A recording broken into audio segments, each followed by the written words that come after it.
What is going on, Junkie Nation? Gorgeous George and Goze are back with another MMA superstar. We're talking to Brendan Loughnane, who's going to be facing Ryoji Kudo at PFL Week 2 of the 2022 regular season. Welcome back, Brendan. How are you? It's absolutely great to be back. How we doing, fellas? We good? We're doing all right, minus the common interest of Manchester United that we share. Took a beating Tuesday, and then we signed a new manager yesterday. So yeah, but you know what? The PFL fights yesterday kind of really lifted me. I don't know if you watched them, but there were some great fights yesterday. First of all, I thought we weren't going to go there about Man United. You know, we'll leave that one for now. But going back to the PFL fights, I said Clay Carlisle and Jeremy Stephens was going to be the kind of violence that you want to see on a Wednesday night, and it was the kind of violence that you want to see on a Wednesday night, right? I had to eat crow because we had Raush Manfio on the show, and I said, You're the defending champ. Why aren't you the main event? He goes, I feel the same. But after the performance with Stephens and Collard, I was like, oh, boy, I guess the matchmaker, Ray Sefo, got it right. Those guys put on a show, and now I'm even more fired up for your week. Week 2. You're one of those cats, too. You always put on shows. I know, but that shit was like, I was watching it, I was ringside, and I've got to say, it's definitely one of the best fights I've ever watched live in attendance. Them guys just laid it all out there. I'm a good friend and training partner of Jeremy Stephens, and I've been for years. And then when he got matched up with Clay Collard for his debut in the PFL, I was like, Clay Collard's a dangerous motherfucker as well. So I thought, this is going to be dangerous. This is going to be violence. And it was straight up violence. I loved it. Great for the fans, great for the PFL, and we're moving in the right direction. So let me ask you, Brendan, because Goze and I recorded Junkie Radio yesterday, and we were talking about this. Now, I may sound like an ass. I'm not trying to. I'm trying to put it as real as I get. Jeremy Stephens was in a great fight. Kudos to him. I take my hat off. But this morning, obviously, he feels like shit. Both of them do. They both got in car wrecks, and Stephens doesn't go home with a win bonus. I imagine PFL kind of works the same way, show and win. There's no, they unfortunately don't have the fight of the night bonuses, because that would have obviously been a fight of the night where Jeremy Stephens came from. He fought 34 times there. It's fair for me to bring it up. And 0 points. And then you see Antonio Carlos Jr., again, not trying to slight him at all. He goes out there. He got hit once, but then hit back, submits someone in 29 seconds. Fresh as a daisy, 6 points. You know what I mean? Like, that's cool. He's applying within the boundaries of what's been established. But the other guys that gave us a treat, one of them may not make the playoffs. I mean, he's got a tough task. Stephens probably has to get a finish in the next fight, and Collard will probably have to at least get a win, just because you never know. So rethinking all that, does it make you rethink your strategies going in? Well, now you just put it like that. Yeah, it actually does. I mean, I never really took that into consideration. I've always kind of thought about the bonus scheme, because if we go back to last season, for example, when I knocked out Shaman, I got knocked out of the season, and yeah, you don't get bonuses for it. And I also got fight of the year with Tyler Diamond. So yeah, I mean, it swings in roundabouts. You give that in for activity. There's no way the UFC or Bellator or anyone are giving you 4 fights in 5 months. So it swings in a roundabout, and guys like Jeremy Stephens will always fight like that. You're never going to get Jeremy Stephens shooting a double leg and looking for a rear naked choke, are you? So you know what you sign up for. And Jeremy Stephens is more than capable of getting a first round knockout in his next fight. I mean, how Clay Collard took some of them shots is beyond me, and vice versa, how Jeremy took some of them shots. So it was incredible to watch. But again, this is a marathon, not a sprint. And pacing yourself in this tournament is something that I had to learn the hard way last year. And here's another thing I want to throw at you guys. Jeremy Stephens has to turn around and do all this again 2 months later. You know what I mean? Like, we don't even know what kind of lacerations or even more serious injuries, just things that all these bumps and bruises are the minor stuff, but any serious stuff, any bone breaks or whatever, we don't know what happens behind the scenes. So again, I salute these guys. It was an incredible fight. I was on the edge of my seat. Just in round 1, I already thought, holy cow, what an incredible night. But then I started looking at the schedule, and I was like, man. Well, let me put that into perspective for you. So I fought Tyler Diamond last year. Right. That Came was out a of that great one. fight, broke my hand. And then I was like, wow. And then they were like, it needs surgery. I was like, Doc, I've got 6 weeks. He said, well, the turnaround time for the surgery you're about to have, double plates, is 3 months. So I said, well, can it be done in 6 weeks? Well, he's like, well, I can't get you in for a week. So that gives you 5 weeks. And then you've got 5 weeks. I don't know how you're going to train. I was like, well, it's $1 million. Let's go. So I actually had surgery, double plates, and then fought 5 weeks later. Like, this stuff is wild. This is for real warriors. This stuff ain't no, oh, I'll just take it off till the end of the year, let my shit heal. Like, nah, you're in it. You know your dates. You can't make the dates, you're out. So it's a wild tournament, and I love it. I love the chaos. Yeah. Salute to you, man. I remember that. That was one hell of a war between Yeah. you and Tyler Diamond. And then even as you were talking, I was going, imagine the guys that did it twice in one night for the PFL a few seasons ago. And even further than that, imagine the ones that did it 3 or 4 times in one night in the first couple Ultimate Fighting Championships. That's nuts.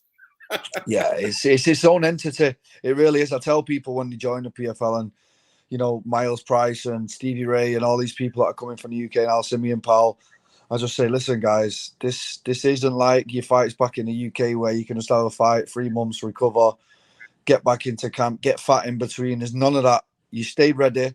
You have your off season where you can enjoy life, Christmas, whatever. Come January, Right. February, you're getting ready for the next tournament. And then once it starts, it does not stop until the end. This year, I think it's November. So you're in camp till November. Good luck with that. Yeah. Brendan, so once you go through the whole season and you finally have that time that we talk about where you want to disconnect, how do you disconnect? Because I have to imagine, especially you're a mad scientist. You probably want to go back into the gym and try and correct whatever went wrong. How does that, like, how does your body recover and your mind recover? Good question. It was my first season last season, so it took a lot of getting used to. But I actually did take some time off after the season. I had no choice. I kept getting staph infection because I was overtrained. You know, you have to do the 4 weight cuts in the 5 months, and that really takes its toll on your body. And then I had the broken hand. I had a couple of lacerations from the diamond fight as well. And my mind was just in a crazy place because I wasn't allowed to go home because I had to stay in the United States because of coronavirus. So imagine all that on top of not seeing your family and just so much shit going on behind the scenes that nobody had no idea. So coming back this year, I took some time off around Christmas with my family and my loved ones. And then come January, bro, I was just straight in it. Moved to Thailand, went to Thailand, did 3 months. I was actually in Peter Yan's camp for his fight with Aljo. I was training with all the Soviet guys, and that was an insane experience. And I really took to my strength and conditioning, which I just completely neglected for the whole season just because I didn't want to put on too much weight. So I did an actual camp for this one, and it felt good to do a real camp again, like not where you're just rushing in between fights. So I've really learned from last season. I'm just going to maintain in between each fight now. Like, for example, after Shaman on the Monday morning, I was back doing sprints, and your body needs a rest after a fight. I just didn't know what to do. So I've learned the format now, and I feel like this year, after looking up and down the roster, there's no one that can lace my boots, and it's my season, this one.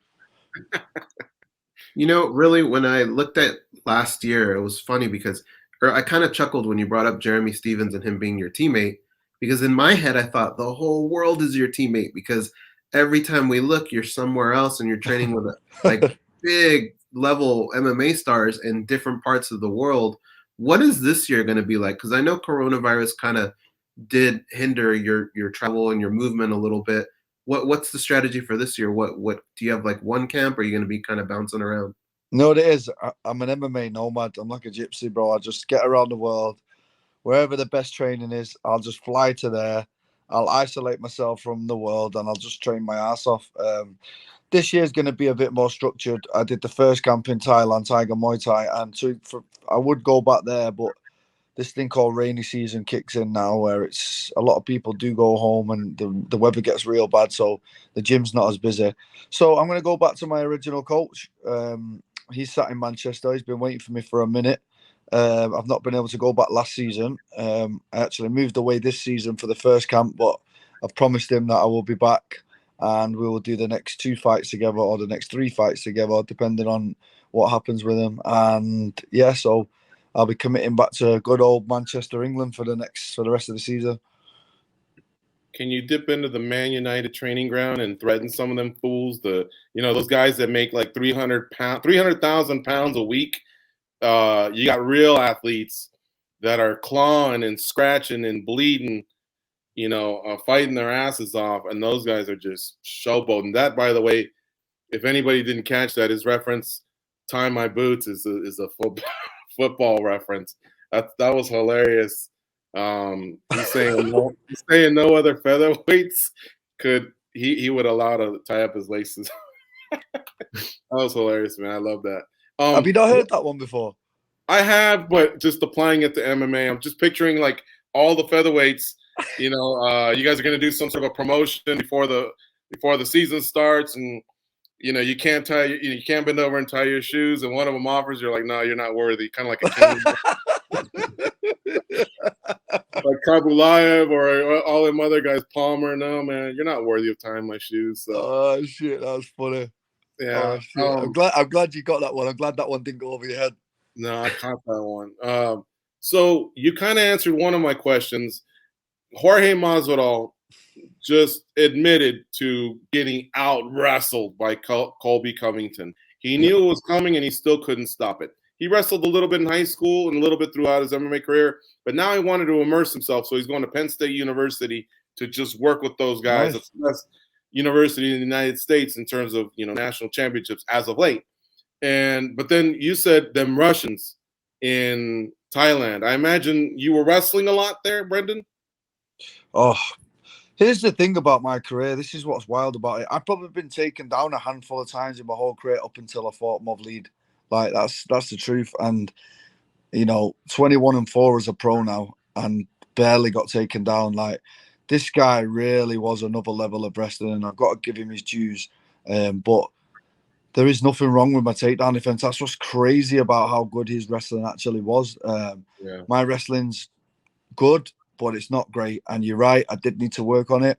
And I immersed myself with these Russian guys, and we were wrestling 4-5 times a week sometimes, starting in bad positions, body locks, starting in rear naked chokes, on the wall, 30-second goals.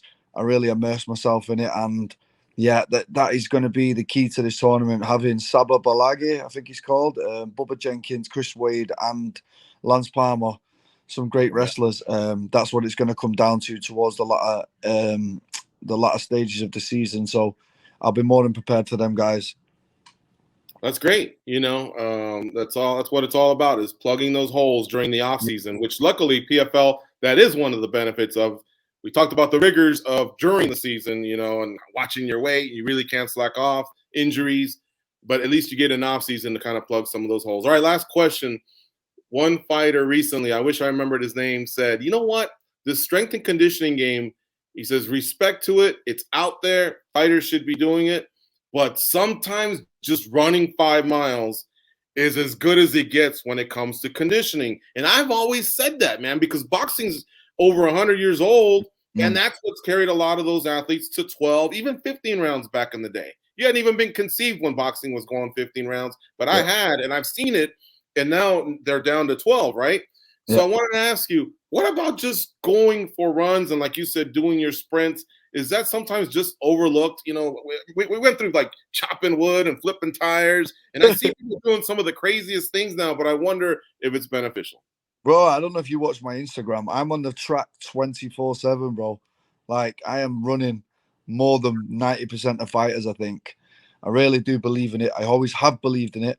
It's been in fighting since the start, and it is definitely overlooked. But one thing I did overlook also was the strength factor. There's a lot of these guys are coming in. Well, I know kilos, not pounds, but they'll be 85 a kilo in the off season. Whereas me, I don't really touch anywhere more than 77. So for me, I got heavy. I got quite heavy in Thailand. I lifted loads of weights. I wrestled loads. My weight went up. And I did neglect that for a full year, because when I went back to wrestling, I did feel the difference. I'm not going to lie. So, I'm glad I incorporated that aspect in. But I will be barely touching back in there in between fights. But I'm glad I got a good, solid strength and conditioning foundation at the beginning, and I think that's the best way to do it in a tournament format. I did notice you were more jacked earlier. Before we even started recording, you were laying there sunbathing or something. But I noticed your chest had really filled out. So you have been putting on. Yeah, good job, man. I've got a real chest now, boys. You know what I mean? All right, we'll let you get to it, man. It's always great to catch up with you. I hope we can do this a few times throughout the season. You were definitely one of the MVPs of last year, man. Great performance in 2021. I wish you the best of luck in 2022. Always a pleasure to have you guys. And yeah, let's catch up after the fight. Let's have a good chat. Sounds Hopefully good. Manchester United will be back on form by then. We'll see. We'll see. We got the new manager. We'll see if that motivates these guys. I don't know. Yeah, listen, I'll get back to Manchester. I'll kick a few asses. Don't worry, boys. I'll take care of it. Thank you. See you, man. Take All care. right, fellas. Take care.